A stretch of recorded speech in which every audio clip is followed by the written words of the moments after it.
Bienvenue sur la 63e édition d'À travers la Flandre qui se déroule sous la pluie entre Rosslare et Waregem. 200 km, 12 monts. Tout d'abord une échappée matinale de 4 coureurs avec Hervé Duclos-Lassalle, O'Brien l'Irlandais, Van Hummel un Néerlandais et Trond Borg. Ils ont été repris, maintenant nous sommes à 69 km de l'arrivée et un groupe s'est constitué avec 27 secondes d'avance sur le peloton. Ce groupe est surtout un rythme imprimé par le Belge, enfin le champion de Belgique, Stijn de Volder de la Quick-Step. On a donc 8 coureurs à l'avant de la course. Donc de Volder, Muraviev, donc qui a réussi à résister à l'accélération de Volder, Greg Van Avermaet, Brechel, un Danois, Sterlings, Willems, Cher, Elminger et Amo Rison. Ils ont une vingtaine de secondes d'avance sur un peloton où figure Sylvain Chavanel, victime d'une crevaison avant l'ascension du Paterberg.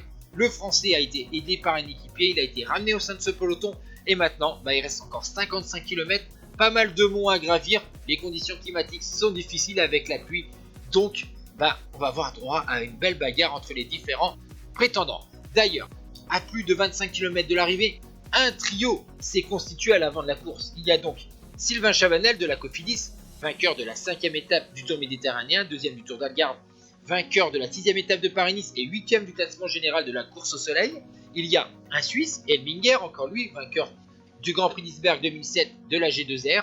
Et enfin, Allen Johansen, donc 5e du Grand Prix O3 2007 de la formation CSC. Derrière, la poursuite s'organise. On a une dizaine de coureurs qui va se former, puisque dans cette difficulté, le Allstrat, la formation Quick-Step va emmener à un gros tempo. On voit qu'il y a des équipiers de Chavanel qui veillent au grain. La formation Quick-Step a 2 coureurs à l'avant de ce peloton. On veut organiser une poursuite et ils vont créer donc un groupe de contre d'une dizaine de coureurs à 17 secondes de Chavanel à 7 km de l'arrivée, alors que le Français attaque la petite ascension de l'Allstrat qui est la dernière montée de la journée. Derrière, on a le peloton à une quarantaine de secondes. Pour eux, c'est quasiment fini. Il faudrait une défaillance de Chavanel et que les 10 coureurs en contre que vous voyez là, ils se font la guerre. On a Clear, on a aussi Postuma, le Néerlandais, 2e des 3 jours de la panne en 2007. Et ce groupe d'une dizaine de coureurs s'entre-déchire. On voit aussi un coureur de la Quick-Step, il s'agit de Steven de Jong. Et on voit que Chavanel ne faiblit pas, il va réussir à s'imposer.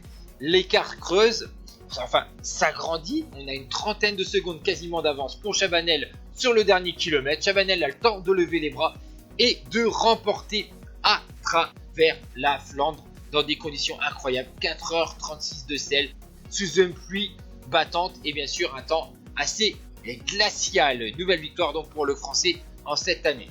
Et on va voir donc maintenant le sprint pour la deuxième place à 28 secondes. C'est Steven de Jong, le Néerlandais de la Quick-Step, devant Nico Eekhout de la Chocolat Jacques et Andreas Clear 4e, tandis que le peloton finit à 44 secondes.